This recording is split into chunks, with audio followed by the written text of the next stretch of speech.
I feel very honoured to be here tonight with you, and to me this is just an absolutely wonderful honour to be here to pray with you, because I love to be with people to pray, and it doesn't matter what religion one is.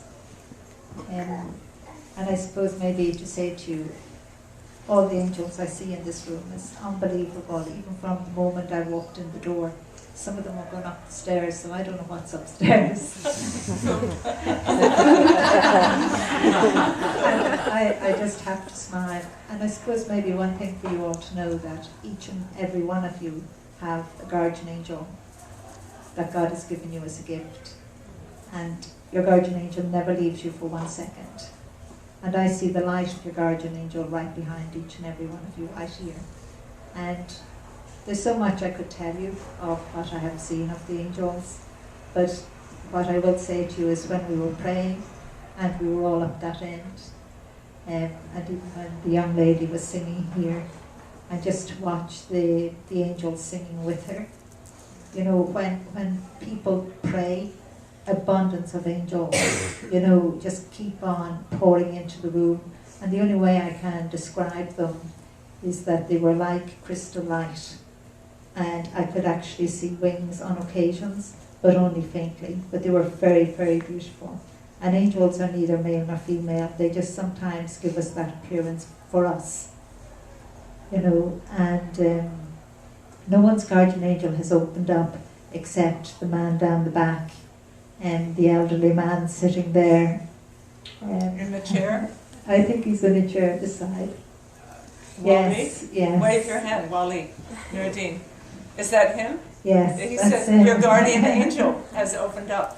His guardian angel opened up earlier on, and the only way I can describe his guardian angel to you, his guardian angel seemed to have an armour on him, and was like the colour of gold and green, and I think the green is just for St. Patrick's Day. It's in our tradition, though. Is it? Yes. And just very, very beautiful. And I know his guardian angel is helping him an awful lot. And one thing I would say to you is your guardian angel, you know, is a gift from God. And each and every one of you have a soul. And God is real. Angels are real. And so are you, because you have a soul. And your soul is that little speck of light of God. And that is why your guardian angel never leaves you for 1 second. Now let me tell you, other angels come and go constantly. And even the souls of loved ones that would have died will come and go.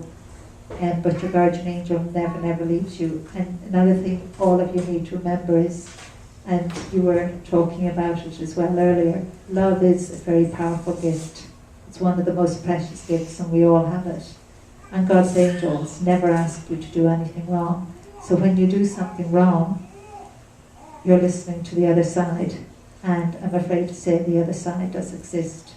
I won't give the other side a name. You all know who I'm talking about yourselves. And I just say thank you very, very much. And I just ask those angels to stop pouring in the door.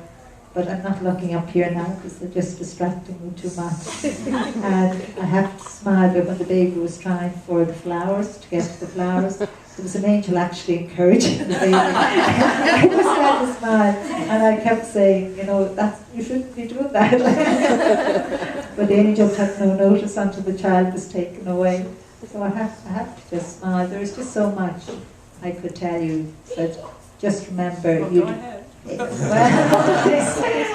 And I have heard from, you know, I get so many letters from Muslims and, you know, all different religions.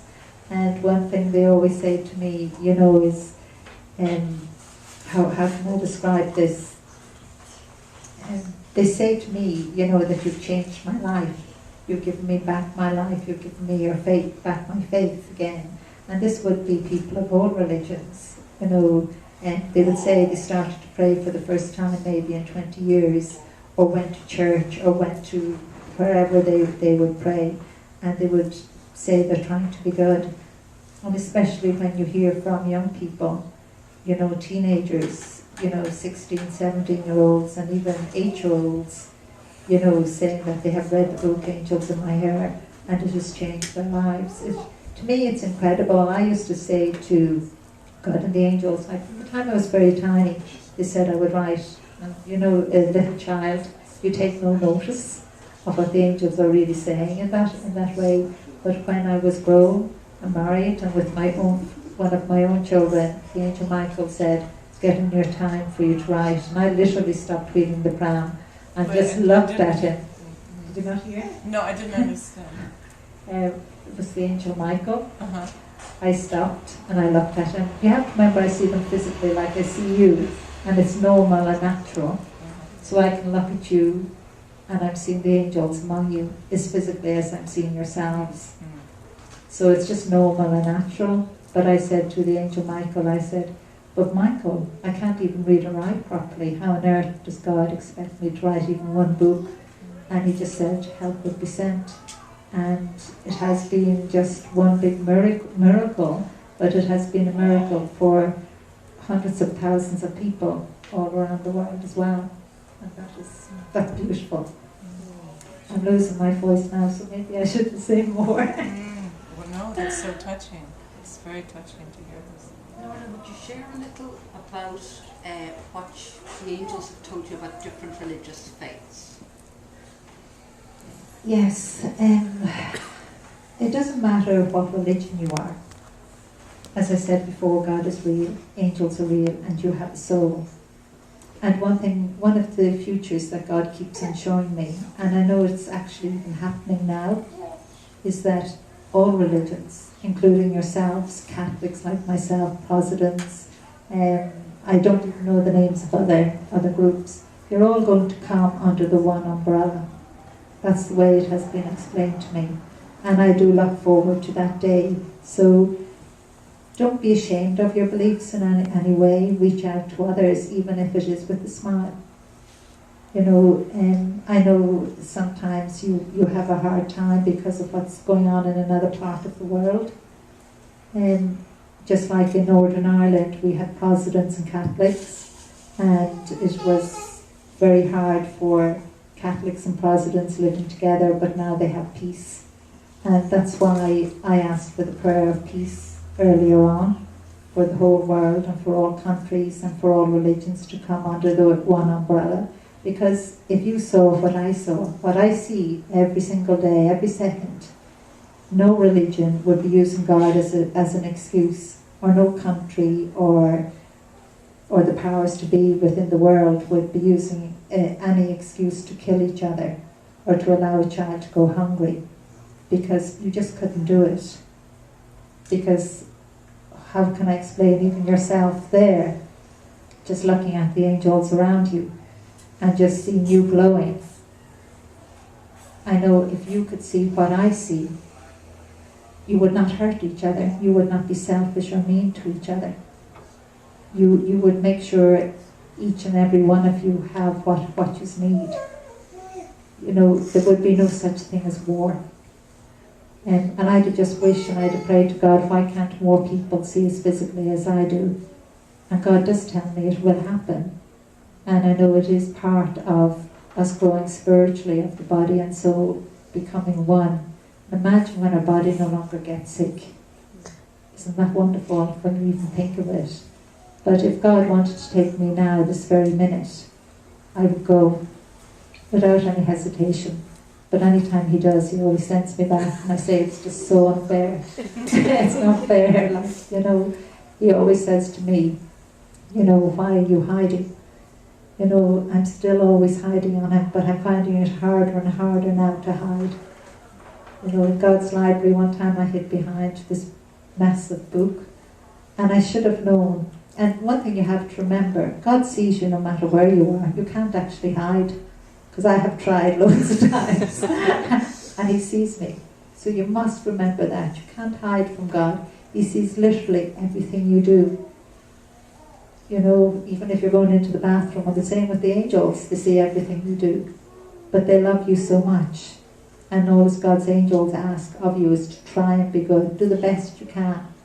If you don't succeed the first time, just try next time, you know, to be a little better, or that little bit more good, or kinder, or gentler, or to love unconditionally, and don't judge each other.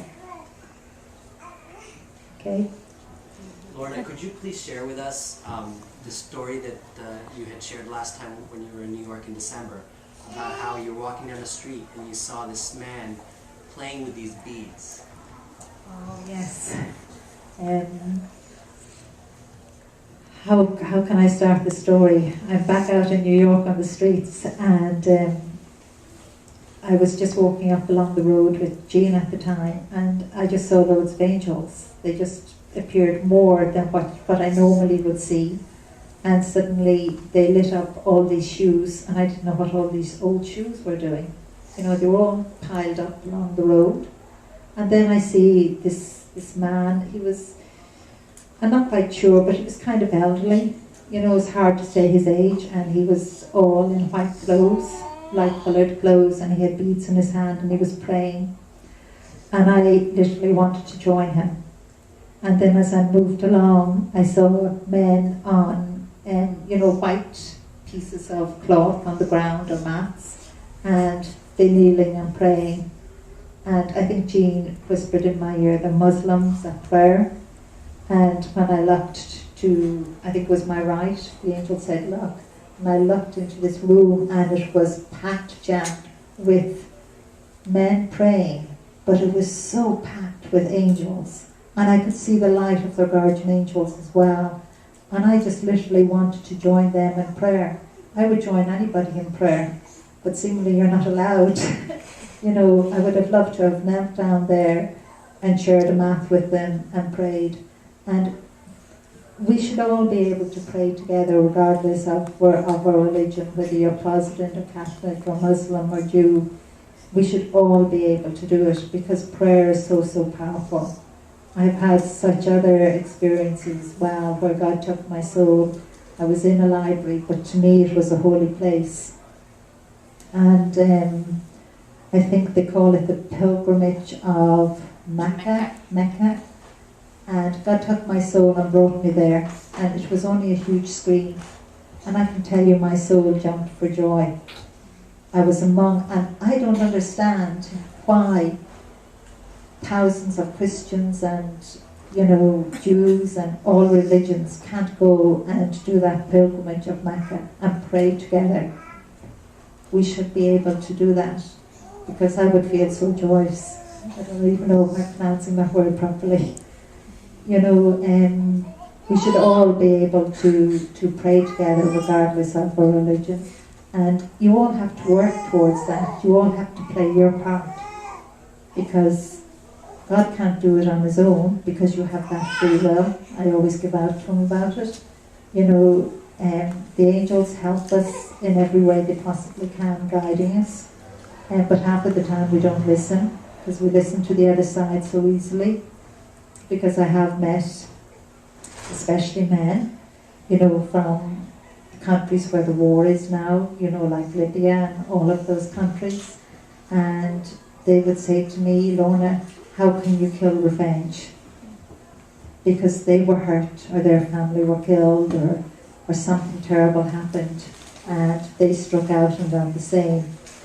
And many a times those men would have left that country then, you know, and maybe got married, let's say, we'll just say here in America, and have children of their own, and realise what they had done, you know, in revenge, because their family was killed, and it was the same up Northern Ireland. So don't strike back. If someone plants a bomb or shoots somebody, don't go out and do it, because you're only actually listening to the other side. The other side is having a field day with the world today. So please do pray and let the love go out. And I know it's hard, it's not easy, because that's what the angels now, I have to smile looking down there, and even further on, they're actually in prayer now. And I don't know if any of you are praying, but they're in prayer because they want that peace in the world. Okay? Good. May I ask you one last question for the benefit of the audience? The other night at the Hilton, you had shared with us about this boy that you met to be the most holiest person in the world, and that he's Muslim but he doesn't know it yet. Could you expand on that a little bit, please? I can't actually, because I'm not allowed. But I did meet, and I'm travelling the world a lot now. I'm meeting different people, different religions, you know, and even some who would say they're completely atheists, and some that are completely skeptics. And I just met, seemingly this young man came in search of me, and God allowed him to find me. But I have to smile, because he's the most holiest man that I know in the world, and he's only a young man, but he doesn't know it yet. How old is he? You're asking too much. But he is Muslim, and you know it's just so hard to describe that holiness that comes from him. And I just say to God, he doesn't even know it yet. You haven't allowed him to know it yet. You know, so please God, he will do what God wants him to do at the right time, whenever that may be. So you should all pray for him, Amen. whoever he is, because I can't give you a name. Could you share with us which part of the world he's from? No, because he must be protected too. Does he know Okay. he's Muslim? Yes, he knows he's Muslim. He's Muslim. I have a question. What does it mean that somebody's guardian angel is altered? And when I was a young child, the guardian angel of everybody, I could see clearly. At this moment, I only see the light of the guardian angel, but that light is your guardian angel. And when I was very young, I didn't realise that it was kind of stopping me from living in this world. So God changed it, made that I would only see the beam of light, and only when it's necessary would that light open up and I would see the guardian angel physically. Okay.